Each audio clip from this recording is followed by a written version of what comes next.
convido você a abrir a palavra do Senhor no livro dos Atos dos Apóstolos, no capítulo 18. Atos dos Apóstolos, no capítulo 18. A leitura será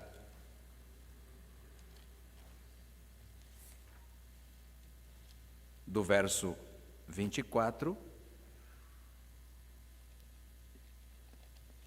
até o verso 28.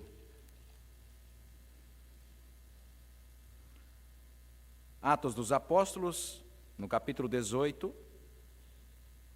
leitura do verso 24 até o verso 28, diz assim a palavra do Senhor. Nesse meio tempo chegou a Éfeso um judeu natural de Alexandria chamado Apolo, homem eloquente e poderoso nas Escrituras. Era ele instruído no caminho do Senhor, e sendo fervoroso de espírito, falava e ensinava com precisão a respeito de Jesus, conhecendo apenas o batismo de João. Ele, pois, começou a falar ousadamente na sinagoga. Ouvindo, porém, Priscila e Áquila, tomaram-no consigo e com mais exatidão lhe expuseram o caminho de Deus. Querendo ele percorrer a Acaia, animaram-no os irmãos e escreveram aos discípulos para o receberem. Tendo chegado, auxiliou muitos aqueles que, mediante a graça, haviam crido, porque com grande poder convencia publicamente os judeus, provando por meio das Escrituras que Cristo é Jesus. Até aí. As credenciais daqueles que servem. As credenciais daqueles que servem. Eu quero compartilhar esse texto, esta mensagem com você, igreja. E no meu coração, duas coisas motivaram o meu coração, meditando na palavra, colocar para nossa reflexão. Sabia, claro, que nós hoje teremos, logo após a mensagem, a posse de 3 oficiais eleitos pela igreja recentemente, mas também, de alguma forma, uma palavra já nos preparando para a minha despedida desta igreja, como vocês sabem.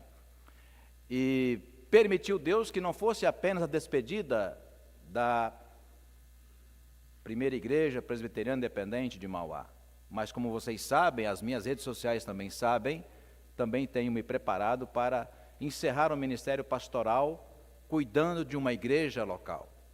Até outro dia coloquei uma mensagem na minha rede social dizendo que a vocação precede a prática pastoral numa denominação, seja ela qual for.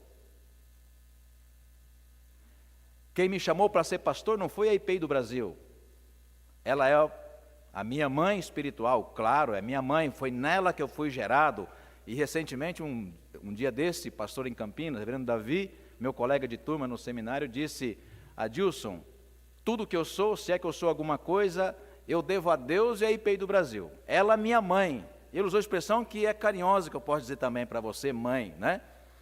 A IPEI do Brasil me amamentou nos seus seios até agora, como filho, homem, pai de família e graciosamente como pastor. Mas a vocação precede a denominação. Se tivesse nascido na Assembleia de Deus, que já falei, tem tantos familiares lá, e lá Deus tivesse me chamado para ser pastor, seria, sim, chamado por Deus, vocacionado por Deus e pastor na Assembleia de Deus.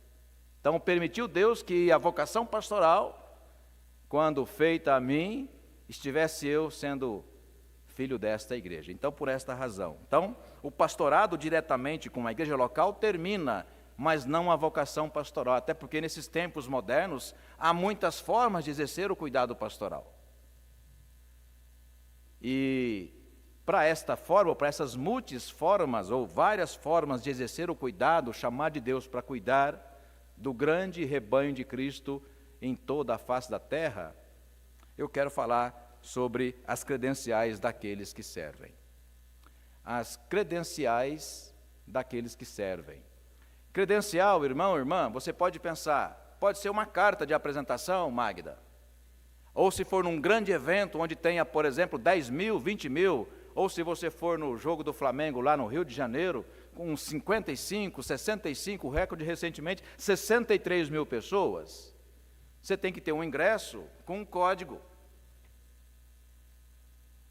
E aí chega na portaria, ou ali no portão eletrônico, um clique, está autorizado, você entra. É um tipo de credencial. E a pergunta que eu quero abrir para a nossa reflexão e você refletir junto comigo é: quem autentica as credenciais?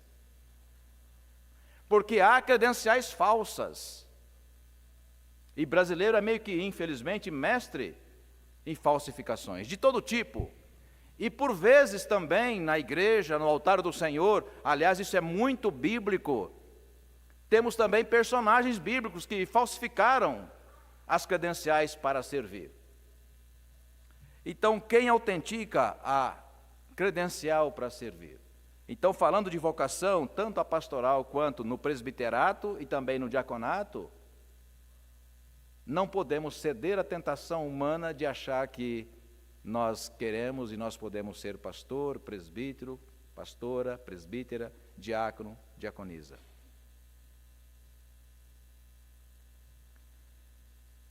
Dentre as experiências nesses 26 anos, quando eu falo 26 de 30, vocês têm que entender, né?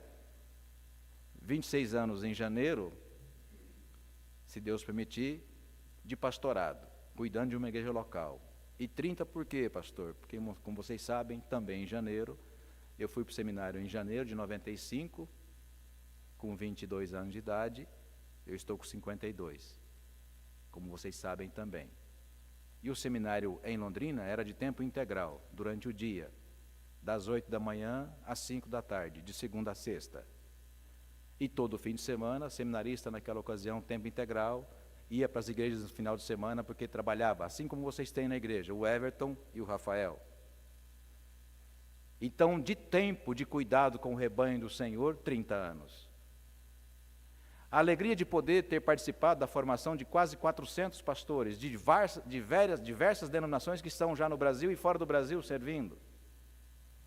De ter produzido dezenas, centenas de textos, revistas, artigos científicos, artigos acadêmicos, artigos teológicos, revistas de escola dominical, centenas de pregações que, inclusive, boa parte delas já estão no YouTube podendo ser consultados.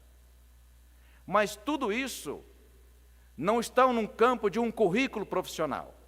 E nessa experiência de ter pastoreado por 26 anos, ou mesmo 30, porque as igrejas que trabalhei como seminarista, por exemplo, lá em Perobal, no Paraná, 30 quilômetros de Umuarama, no norte paranaense, trabalhei um ano, um garoto de 24 anos de idade, tive uma ovelha, ainda que como seminarista, tive uma ovelha de 94 anos naquela ocasião. Imagina os mimos que Deus vai permitindo na vida da gente. E depois em Cornélio Procópio, agora muito mais próximo de Londrina, também no norte, até porque Londrina é norte paranaense. Contatos que tenho, inclusive na rede social até hoje, de pessoas com as quais convivi como seminarista lá em Cornélio Procópio, em 1997. Na IPEI do Bandeirantes, do Bandeirante em Londrina, na 4ª igreja de Londrina. Formado, licenciado em Goiânia, terra onde tem um sol para cada um, e que com carinho lembro, por conta daquela liturgia de lá e a tradição de lá, presbítero Marcos. Fiquei pastor 3 anos lá e não me lembro de ter pregado nenhuma vez sem terno e gravata, porque lá era a tradição daquela igreja, 35 graus de noite. E sem ar-condicionado, sem ventilador. No ventilador tinha, mas não gostava que ligava, porque era a igreja pequena, Magda, e um barulho que fazia. Até hoje, em sala de aula, eu me incomodo com o ventilador, porque como é que você fala, as pessoas não ouvem. Lá na Praia Grande, aquele calor terrível, aí você vai dar aula, liga, professor, liga o ventilador, que senão a gente morre aqui. Mas então vocês não me ouvem. Então eu combino, vocês desligam por 5 minutos, eu falo por 5 minutos. Mas falei, né? Aí depois eles ligam de novo e, né, aquele barulhão em sala de aula. Por que o senhor está dizendo isso, pastor? Porque a vocação pastoral, a vocação para servir, seja como pastor ou qualquer outro ministério, não deve estar dentro do conceito que a gente chama na vida profissional de currículo. E das igrejas que pastoreei, por 2 ocasiões aconteceu de um conselho perguntar: pastor, por telefone naquela ocasião, o senhor pode mandar o currículo? E eu sempre respondi da mesma forma e vou continuar respondendo sempre. Agora como interlocutor, porque não procuro mais pastorear uma igreja a partir de 2025. Pastor, o senhor pode mandar um currículo? Respondi sempre do mesmo jeito. Eu não estou procurando emprego. Se vocês estão em contato comigo, Deus tem um propósito para eu estar com vocês. E eu chamo isso de credencial para servir. Então, quem é você, pastor? A resposta foi sempre a mesma: vai nas igrejas onde pastoreei. Espero contar com a sinceridade de vocês, comunidade e também conselho, porque caso no futuro me perguntem quem é você, eu direi, por exemplo, pergunte na primeira IPI de Mauá, quem é o pastor Adilson. E se você é curioso mais ainda, quiser saber meu CPF, depois eu jogo no seu WhatsApp com prazer. A Jaqueline tem, está autorizado. Consulta o meu CPF. Consulta o meu RG. O meu endereço, Simão Lopes, 1010. Por quê, pastor? O senhor tem medo das pessoas descobrirem quem o senhor é? Não, eu tenho prazer em dizer quem eu sou diante do Senhor. Porque o meu compromisso de servir, irmãos e irmãs, é com Deus. E quando você, servo, que me ouve agora, perde a dimensão do seu chamado, quem te chamou, por que te chamou, e aonde te colocou para servir, você vira um profissional daquela função. Deus não quer profissionais. Deus quer servos e servas. Amém? 2 coisas que eu quero compartilhar com você sobre as credenciais daqueles que servem. A primeira delas, que há pouco fiz a pergunta e quero responder: quem autentica a credencial para servir a Deus? Quem vai tornar legítimo a função, ou legítima a função que você está exercendo na casa de Deus e no reino de Deus? Seguindo a mesma lógica que há pouco disse e compartilhei com vocês, ora pois, se é no reino de Deus, quem tem que autenticar a sua credencial para servir é o dono do Senhor. Aliás, é o dono do reino, é o Senhor. E segundo, quem autentica a sua credencial como presbítero, como pastor, como presbítera, pastora, diaconisa, diácono, é o povo que você serve. Então, irmãos e irmãs, muitas vezes Paulo usa a expressão de conduta, procedimento, testemunho, para referir-se àqueles que servem no reino de Deus. Por isso, há pouco a gente vai ver, Paulo usa as expressões, Sandra, vocês são as minhas credenciais. Vocês sabem como foi a minha estada entre vós. E aqui, tomando carona com essa linda frase de Paulo, vocês me receberam na casa de vocês. Tomamos café juntos, oramos juntos, meditamos juntos na palavra. Por 3 anos caminhamos juntos com a Escritura Sagrada, neste lugar, neste santuário, pela manhã, à tarde, à noite, fins de semana, no sábado, durante a semana, quarta-feira. Eu vou, mas a igreja continua, inclusive presbíteros, presbíteras, diáconos, diaconisas e outros pastores que também virão para este lugar. Irmãos e irmãs, é importante que a gente tenha no nosso coração e na nossa mente com clareza a quem nós estamos servindo, por que nós estamos servindo, quem nos chamou, qual a legitimidade para servir. Então grave isso no seu coração e na sua mente. 2 coisas só precisam para autenticar as credenciais, Rosana, de quem quer servir no reino de Deus: chamado do Senhor e as pessoas com as quais você conviverá como líder, como servo e como serva. Presbítero Denilson. Abra comigo o texto da palavra do Senhor, livro adiante, um pouco mais adiante, 1 de Coríntios, capítulo 4, insistindo um pouco mais no conceito de conduta. 1 de Coríntios, capítulo 4, verso 1 ao verso 5. Vou esperar você encontrar. 1 de Coríntios, capítulo 4. O título que o apóstolo Paulo sugere, e por isso quem organizou esta Bíblia, de João Ferreira de Almeida, nos facilitando didaticamente, coloca o título: Os pregadores responsáveis a Deus. Assim, pois, importa que os homens nos considerem como ministros de quem? De Cristo, despenseiros dos mistérios de Deus. Ora, além disso, o que se requer dos despenseiros é que cada um deles seja encontrado fiel. Fiel a Deus e fiel ao povo que serve. 3. Todavia, a mim pouco se me dá de ser julgado por vós ou por tribunal humano. Nem eu tampouco julgo a mim mesmo. Pausa, porque isso é importante, que pode parecer uma educação ruim do apóstolo Paulo, Marcial. O que Paulo está dizendo aqui, presbítera Jaqueline? Olha, eu sei que o meu compromisso primeiro, antes de ser com a igreja, com a denominação, é com o meu Senhor. Eu sei disso. Antes de ser julgado pela igreja, falamos disso pela manhã, na irrepreensibilidade da mente do crente, antes de ser julgado pela igreja, pela ovelha, pelo rebanho que exerce o ministério, pastor, presbítero, diaconisa, Deus já está nos julgando. E quando Deus nos julga, Ele fala junto à nossa consciência. Onde Paulo escreveu isso também, pastor? Romanos 8, de 5 a 17. Falamos também pela manhã. Verso 4.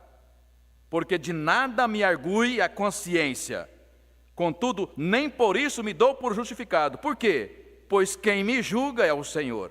Portanto, nada julgueis antes do tempo, até que venha o Senhor, o qual não somente trará à plena luz as coisas ocultas das trevas, mas também manifestará os desígnios dos corações, e então cada um receberá o quê? O seu louvor da parte de Deus. Você entendeu?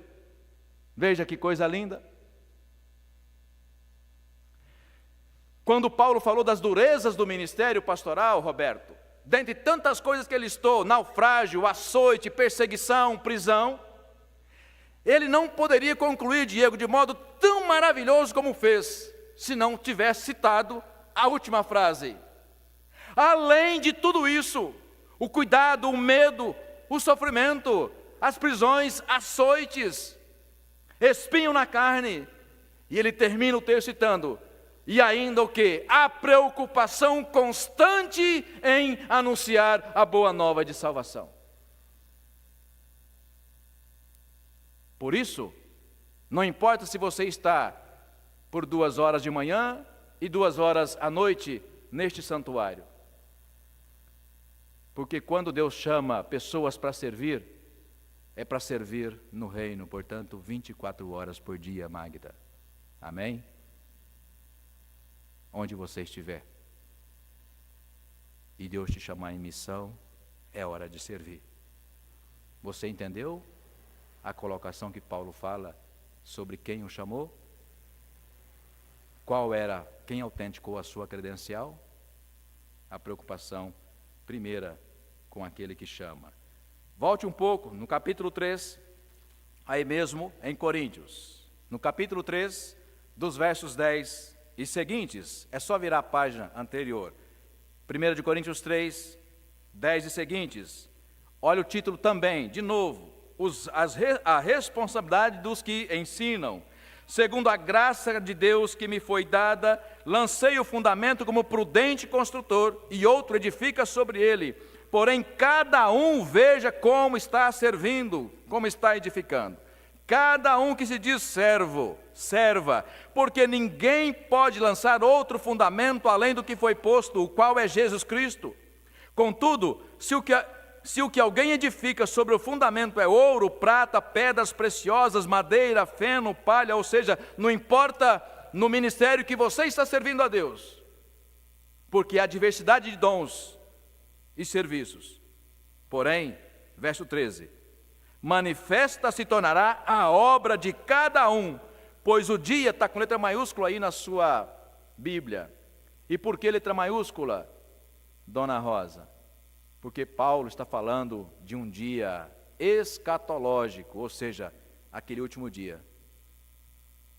Ou quando Cristo voltar, Dona Vilma, ou quando Ele te chamar. E a Bíblia diz em muitas passagens, e o próprio Jesus disse isso, que quando nós somos chamados, Selma, cada um de nós prestará contas, colando com a mensagem de manhã, daquilo que pensou, falou e fez. Por isso que eu falo, Deus é justo. Deus é muito justo. Apesar de às vezes a gente achar que Deus é injusto, porque quando a gente olha para o outro, ou ouve o outro, ou vê o outro, falando e fazendo coisas que a gente por alguma razão desaprova, a gente questiona, por que Deus? Isso está na Escritura. Malaquias capítulo 4, ou capítulo 3. Então a gente descobre que é no tempo de Deus. Paulo está falando disso. Verso 13, manifesta se tornará a obra de cada um, pois o dia a demonstrará, porque está sendo revelada pelo fogo. E qual seja a obra de cada um, o próprio fogo provará. Se permanecer a obra de alguém que sobre o fundamento edificou, esse receberá galardão. Se a obra de alguém se queimar, sofrerá ele dano, mas se esse mesmo será salvo, todavia, como que através do fogo. Não sabeis que sois santuário de Deus e que o Espírito de Deus habita em vós? Se alguém destruir o santuário de Deus, Deus o destruirá, porque o santuário de Deus, que sois vós, é sagrado. E por fim, irmãos, ainda citando outra passagem, abra lá, 2 de Coríntios. 2 de Coríntios, no capítulo 12, apenas o verso de número 12. Aí há pouco, como eu disse, e que é o título da nossa reflexão, 2 de Coríntios, capítulo 12, verso 12. Você encontrou? Amém? Pois as credenciais do apostolado foram apresentadas no meio de vós, com toda a persistência, por sinais, prodígios e poderes miraculosos. Por isso, irmãos e irmãs, terminando esta introdução, eu digo para vocês, como tom testemunhal, quando perguntarem a você, de per si, você ou alguém, ou a própria igreja, quem é o pastor Adilson? Diga aquilo que foi a sua experiência com ele, o tempo que passamos juntos. E espero, e creio assim, porque primeiro o compromisso é com Deus, espero que os frutos que foram, ou as sementes que foram plantadas aqui, ao tempo do Senhor, deem frutos. Deem frutos, porque parafraseando Paulo, vocês foram, por esses 3 anos, as minhas credenciais. Estive aqui, tenho estado aqui, espero estar até o dia 15 de dezembro, cumprindo não um compromisso entre mim e o conselho, mas cumprindo um compromisso entre mim e o Senhor, que me deu o privilégio de cuidar do seu rebanho. Amém? Vamos terminar? Só que volte lá para o texto, base da nossa reflexão, para você compreender um pouco a relação que Lucas, autor de Atos dos Apóstolos, fez entre 2 grandes líderes, Paulo e Apolo. Atos, capítulo 18. Atos, capítulo 18, verso 19. Esse texto ainda não foi lido. Os servos são frutos de outros servos. Então está escrito aí, no verso 19, chegados a Éfeso, deixou-os ali, está falando de Paulo. Ele, porém, entrando na sinagoga, pregava aos judeus. Irmãos e irmãs, o apóstolo Paulo tinha por hábito, quando chegava numa cidade nova, num lugar distante, diferente, se houvesse sinagoga, o primeiro compromisso de Paulo era ir se apresentar com as suas credenciais na sinagoga. Mas era também muito comum ser expulso ou não bem-vindo na sinagoga por causa das mensagens que agora trazia o apóstolo Paulo, convertido em Cristo Jesus. Para dizer o seguinte: olha, Deus, o compromisso de anunciar aqueles que são, como Jesus, por exemplo, né? A mulher sírio-efraimita, vocês conhecem o texto? Uma estrangeira vinha atrás de Jesus e pedindo: mestre, ajuda, minha filha está, né, muito enferma. Que tenho eu contigo, mulher? E continua falando, insistindo: mestre, ajuda, tende misericórdia. Então ele vai dizer: eu não vim senão para as ovelhas de Israel. E ela continua insistindo. E na insistência, Jesus teve misericórdia e curou a filha daquela mulher. Que mensagem tiramos desta passagem? Paulo, judeu, mas agora convertido em Cristo, fazia questão de dizer: olha, eu tenho uma tradição, eu tenho ali um compromisso com a igreja, com a denominação. Então Paulo chegava, Diego, e ia primeiro na sinagoga. Então aqui não há uma relação, como se diz, né? Não há uma perda de relação da vocação divina para servir com a denominação. Presbítero Marcos, na verdade, presbítero Denilson, presbítera Jaqueline e diaconisa Vera. O chamado de vocês não foi pela IPI do Brasil, primeira IPI de Mauá. O chamado para vocês é o quê? É divino. Deus tem uma tarefa para realizar, e as suas mãos, os seus olhos, os seus ouvidos, os seus pés, quem que? Somos nós.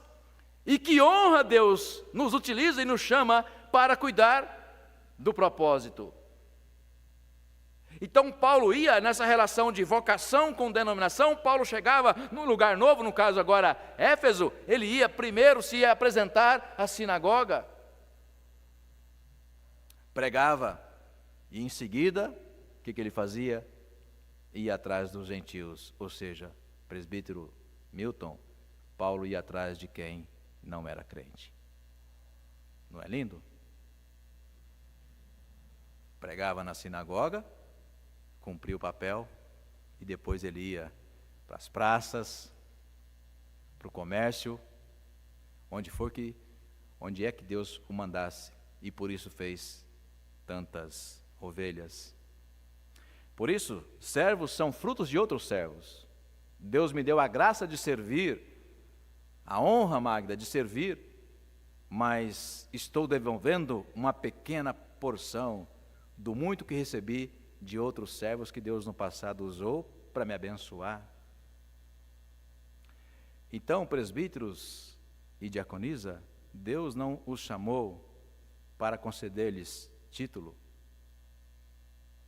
Eu sempre disse: título é reverendo, não gosto, acho pesado. Prefiro ser chamado de pastor, porque pastor não é título, é tarefa. É missão. Presbítero, presbítera, não é título, é missão. E mais ainda, Vera, diaconisa, diácono, não é título, é missão. E se formos conferir as cartas de Paulo em Timóteo e Tito, Rosana, Paulo os descreve como, né, excelente.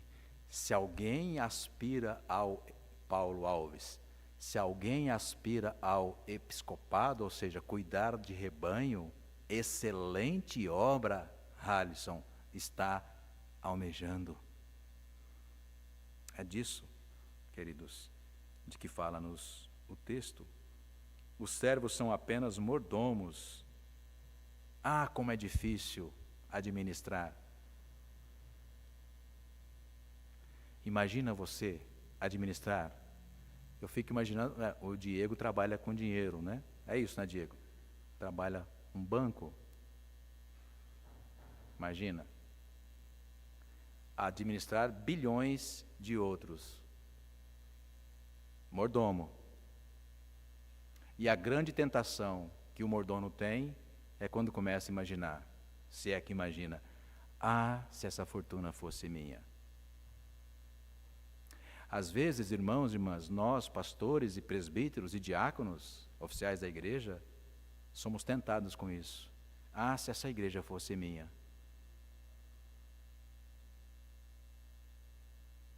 Sabe por que ela não é nossa? Porque nós não movemos uma gota de sangue sequer por ela. Alguns, por causa do ar-condicionado, nem uma gota de suor, que são pastores de gabinete. Por vezes, presbíteros de templo com ar-condicionado. Diáconos, idem. Percebe? Então, quando Paulo fala no verso 24, vamos terminando, o verso 25, para terminar a nossa reflexão. Nesse meio tempo, chegou a Éfeso um judeu natural de Alexandria, chamado Apolo, homem eloquente, poderoso nas Escrituras. Era ele instruído no caminho do Senhor, e sendo fervoroso de espírito, falava e ensinava com precisão a respeito de Jesus, conhecendo apenas o batismo de João. Do que fala Lucas esse texto, olha, pois, Apolo tinha várias qualidades como pessoa. Era um homem carismático, Edmilson, falava fácil, as pessoas gostavam fácil de Apolo. Aliás, não apenas em Atos, mas vai haver na primeira carta de Coríntios, na segunda carta de Coríntios, ali um certo desentendimento entre Paulo e Apolo. A carta de Coríntios, a primeira carta, é chamada, a presbítera Lilian, de a carta das lágrimas, pela quantidade de problemas que aquela igreja que Paulo mesmo fundara tinha. Estão lá colocadas na primeira carta. E depois de todo o suor e trabalho que deu para que Paulo cuidasse daquele rebanho em Corinto, chega alguém engomadinho ou que fala bem, né? Um Faria Limer, não sei, hoje está o coaching, né? O cara chega, tipo hoje eu estou aqui. Minha mulher falou, mas você vai para a igreja? Eu vou, eu estou de paletó, eu estou de gravata, estou de calça. E esse tênis aí? Eu assim, eu estou terminando, falta só um mês. Agora, estou brincando com vocês, mas ouça, não é isso que me faz pastor. E o que é curioso, presbítero Denilson, que Apolo inicialmente apresentava essa simbologia. E por que você pode pensar isso, Sandra? Porque, ora pois, era alguém que falava fácil, que reunia a multidão, que era, ou seja, um homem espirituoso, porque fala aí, sendo fervoroso de espírito, com todo respeito, a gente diria, pentecostal, neopentecostal, fala em línguas, e é isso, aquilo, outro. Porém, quando ia falar da Escritura, falava do batismo de João Batista, um batismo vencido. Um batismo vencido. Tanto que Priscila e Áquila, discípulos de Paulo, companheiros de viagem missionária de Paulo, percebem a mensagem e com amor e carinho, portanto o presbítero Marcos servindo com amor e carinho para preservar aquela vocação e também aquela liderança e também aquele voluntarismo de servir, chamam Apolo de lado, gastam um tempo com ele, esclarece as dúvidas e diz, olha, garoto, não vai por aí, porque como assim você vai, com autoridade eloquente, falar do batismo de João Batista, que é um batismo vencido? Por que vencido, pastor? Porque João Batista, presbítero Helvig, dizia, aos quatro cantos, quando Cristo chegar, eu não sou digno de sequer, curvando-me, desatar as sandálias ou as correias das suas sandálias. Porque João Batista reconhece a autoridade do Cristo de Deus. Era desse. E fazer uma pausa aqui, eu fico imaginando, por que será que um homem eloquente, espirituoso como Apolo, gostava de falar do batismo de João Batista? Não seria pela mesma causa que até hoje presbiterianos e pentecostais discutem sobre a forma de batismo? Ah, mas é muito mais emocionante nas águas, descer as águas. Priscila e Áquila chamam à parte para preservar aquela vocação e diz, olha, apresenta o quê? Verso 26, ele, pois, começou a falar ousadamente na sinagoga. Ouvindo, porém, Priscila e Áquila, tomaram-no consigo e com mais exatidão, fizeram o quê? lhes puseram o caminho de Deus. E termino. E no final, como houve acordo, sabe o que eles fazem? O que eles fizeram? Eles redigem uma credencial e entregam para Apolo. Porque diz o texto aí. Querendo ele percorrer a Caia, verso 27, igreja. Animaram-no os irmãos e escreveram aos discípulos para receberem a quem? Apolo. Credenciais. Porque foi humilde, ouviu a instrução de Priscila e Áquila, mais maduros na fé, recebe as credenciais, são ali autenticadas, ele vai para Caia e tantos outros lugares servir o reino de Deus. Termino aqui. Irmãos e irmãs que serão agora empossados, lembrem disso. Quem o chamou? Por que o chamou? E a quem pertence a missão? Lembrando disso, todo santo dia, você com certeza servirá com integridade, fidelidade de coração. Por quê? Porque a causa é nobre. Deus assim nos abençoe, em nome de Jesus.